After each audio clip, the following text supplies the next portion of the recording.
Hello friends, welcome to Meenakshi's vlog. आज मी आलेली आहे ठाण्यातील निसर्ग उद्यान, पण कुठे? घोडबंदरमध्ये। ठाण्यातील घोडबंदर येथे हे जे निसर्ग उद्यान आहे त्याची आपण आज भेट घेणार आहोत। तर त्याचं टायमिंग मी तुम्हाला सांगते।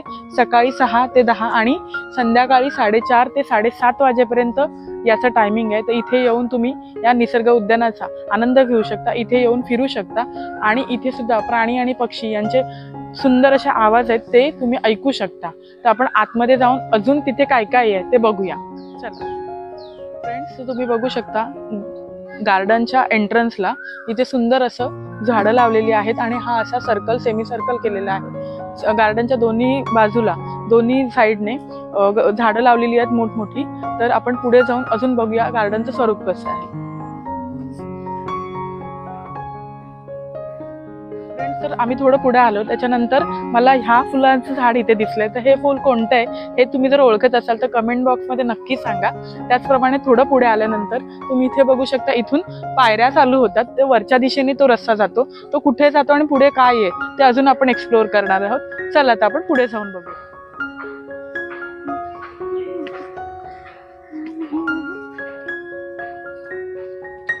आपण बघू शकता लेफ्ट हँड साइडने जर आपण सुरुवात केली गार्डनच्या, तर तिथे बसायला छान असं बेंचेसची सुविधा केलेली आहे। त्याचप्रमाणे एक्सरसाइजचे सगळे इक्विपमेंट दिसत आहेत। या साईडला आपण बघितलं तर गवत आणि असा उतार आहे, ते याच्यामध्ये आपण बसू सुद्धा शकता। त्याचप्रमाणे मोठमोठी नारळाची झाडं आणि इतर काही झाडं, बरीच प्रकारची त्यांनी विविध प्रकारची झाडं लावलेली आहेत आणि ती खूप मोठमोठी आहेत। त्याच्या सावलीमध्ये आपण बसून एन्जॉय करू शकतो। आणि जराच वरती गेलं तर त्या साईडला सुद्धा बऱ्यापैकी झाडं लावलेली आहेत आणि वरती आपण बघू शकता वरच्या दिशेने तिथे खेळण्यासाठी, म्हणजे तिने जर आपण इथून वरती गेलो तर तिथे टेनिस किंवा छोटे मोठे असेच खेळ असतात जे ते आपण तिथे खेळू शकतो आणि तिथे अजूनही मुलं खेळत आहेत आणि त्याचा आनंद घेत आहेत। तर आपण इथे येऊन आहे ना खूप सुंदर असं वातावरण क्रिएट करू शकतो। वेगवेगळ्या पक्ष्यांचे आवाज येत आहेत तर त्यांचा आनंद घेऊ शकतो। सुंदर असं वातावरण क्रिएट झालेलं आहे।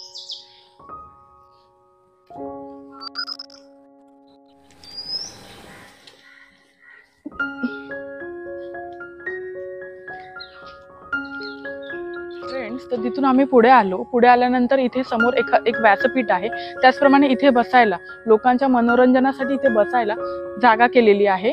तर इथे एखादं फंक्शन किंवा कोणताही कार्यक्रम, आणि हे ठाणे महानगरपालिकेचं असल्यामुळे मला असं वाटतं की त्यांचेच प्रोग्राम इथे होत असतील किंवा बाकीचे सुद्धा, म्हणजे इन्फॉर्मेटिव्ह किंवा एखादं ॲडव्हान्टेज असणारे असे वेगवेगळे व्हिडिओज किंवा वेगवेगळे प्रोग्राम्स इथे होत असणार। तर आपण ते इथे सुद्धा करू। सुंदर असा आवाज येतोय आणि इथे आल्यानंतर सगळीकडे हिरवगार असं वातावरण झालंय। तर हे हिरवगार वातावरण बघून मन असं एकदम प्रसन्न आणि प्रफुल्लित आणि हिरवं होऊन जातं। तर याच्यावरती एक कविता आठवते की मन माझे मोरपिशी स्वप्न जणू, मन माझे शिशिरातील इंद्रधनू, असं सुंदर लाईन आहे। तर ती लाईन इथे बघून नक्कीच तुम्हाला आठवेल। इथे येण्यासाठी म्हणजे संध्याकाळच्या वेळेस जर तुम्ही आलात, निवांत वातावरण आहे आणि या वातावरणाचं खास क्वालिटी म्हणजे जर इथे जास्त कोणी येत नाहीये, पण जर तुम्ही येत असाल इथे तर नक्की या आणि ह्या वास्तूला व्हिजिट करा। जेव्हा मन शांत असतं त्यावेळेस अजून मजा येईल तुम्हाला इथे येऊन वेगवेगळ्या गोष्टी, इनोव्हेटिव्ह गोष्टी घडण्यासाठी। तर नक्कीच इथे या।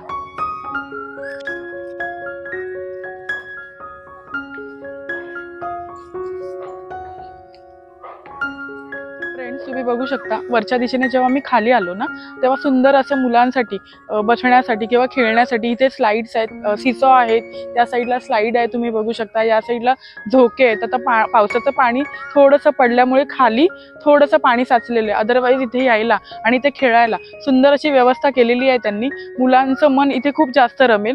ज्यावेळेस असं मुलांना कंटाळा आलाय त्यावेळेस बाजूला भरपूर झाडांनी भरलेलं, आणि या साईडला म्हणजे हे वरच्या साईडला येते, हे डोंगर विभाग म्हणतो ना आपण, तो या साईडला आहे, म्हणजे घोडबंदरचा अगदी डोंगराकडचा भाग। आणि शेवटला जो एरिया आहे त्या एरियामध्ये हे ठाणे महानगरपालिका यांच्याकडून स्थापन केलेलं हे असं बाग इथे ही केलेली आहे स्थापन। तर पक्ष्यांचे, विविध पक्ष्यांचे आवाज आणि ऐकू शकता तुम्ही।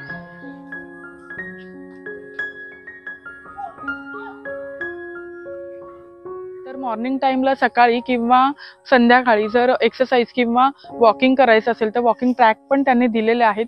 तशा पद्धतीने आपण इथे एक्सरसाइज किंवा वॉकिंग करू शकतो. आजूबाजूला भोवताली त्यांनी वॉकिंग ट्रॅक दिलेला आहे.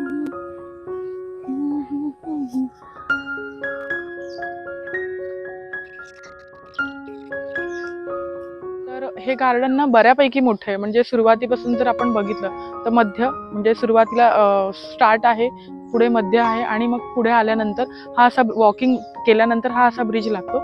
ब्रिजवरून तुम्ही पुढे आतमध्ये पण जाऊ शकता. तर आतमध्ये बघूया आपण काय आहे.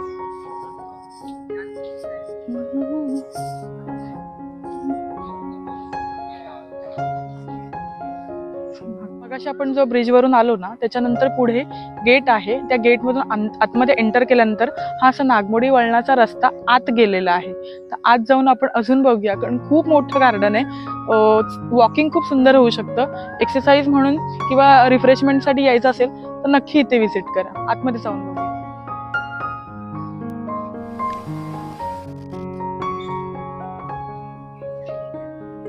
पुढे जेव्हा त्या नागमोडी वळणावरून जेव्हा मी पुढे आलो तेव्हा हे सगळीकडे आजूबाजूला मोठी झाडं आहेत आणि त्या झाडाच्या एका फांदीवरती, मोठ्या फांदीवरती मी बसलेली आहे. तर खूप छान वाटतं आणि खूप प्रसन्न वाटतंय. खरंच गावी आल्याचा फील होतोय आणि बऱ्याच दिवसातून किंवा पाऊस पडल्यानंतर एकदम हिरवगार, एकदम दाट हिरवं गार असं हे नंतर निसर्गाचा नजारा तुम्हाला बघायला मिळेल. जेव्हा खूप पाऊस पडेल ना तेव्हा एकदा येऊन इथलं दृश्य काहीतरी वेगळं असेल तर ते बघायला आणखीन मजा येईल. पण असंच तुम्ही कधीतरी बाहेर निघालात तर या साईडला, या रस्त्याला येणं झालं तुमचं तर नक्की या गार्डनला व्हिजिट करा. आणि याचे काही चार्जेस नाही आहेत. सो विनामूल्य आहे. निसर्गाचा नजारा बघण्याचा जो आनंद आहे तो तुम्ही नक्कीच घेऊ शकता.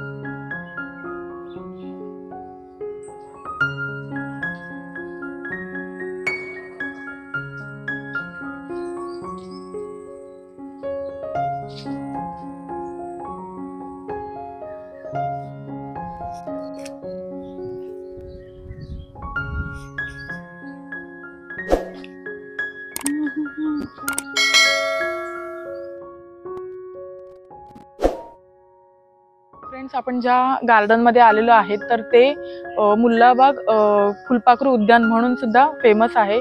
आणि इथे बऱ्यापैकी फुलपाखरं तुम्ही मागाशी बघितलीच असाल. वेगवेगळ्या कलरफुल फुलपाखरं आहेत आणि यांच्यासाठी म्हणजे असं नंतर जाऊन असं प्रोजेक्ट होणार आहे की मध गोळा करणारी, मध ज्या झाडांमध्ये जास्तीत जास्त मध आहे फुलांमध्ये त्या झाडांची इथे लागवड करण्यात येणार आहे, जेणेकरून इन फ्युचर मध गोळा करण्याचं काम सुद्धा करण्यात येईल. त्यामुळे हे फेमस आहे फुलपाखरूंसाठी. तर बघितलं असेल तुम्ही किती सुंदर. ठाणे शहराच्या विविध भागांमध्ये भव्य आणि आकर्षक अशा उद्यानांमधलं एक उद्यान हे सुद्धा आहे आणि 4 एकरमध्ये हे उद्यान बांधण्यात आलेलं आहे.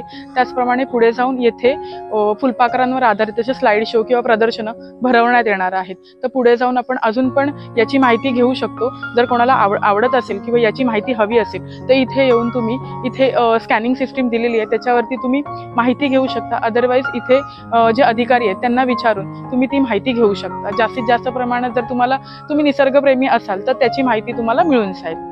तर हा व्हिडिओ मी इथेच एंड करते आणि जर कोणाला इथे यायचं असेल तर त्याचा ॲड्रेस सुद्धा मी डिस्क्रिप्शन बॉक्समध्ये देते. तर तिथे त्याला फॉलो करून तुम्ही इथे इथपर्यंत येऊ शकता. हा व्हिडिओ आवडला असेल तर लाईक, शेअर, सबस्क्राईब करायला विसरू नका. Bye bye.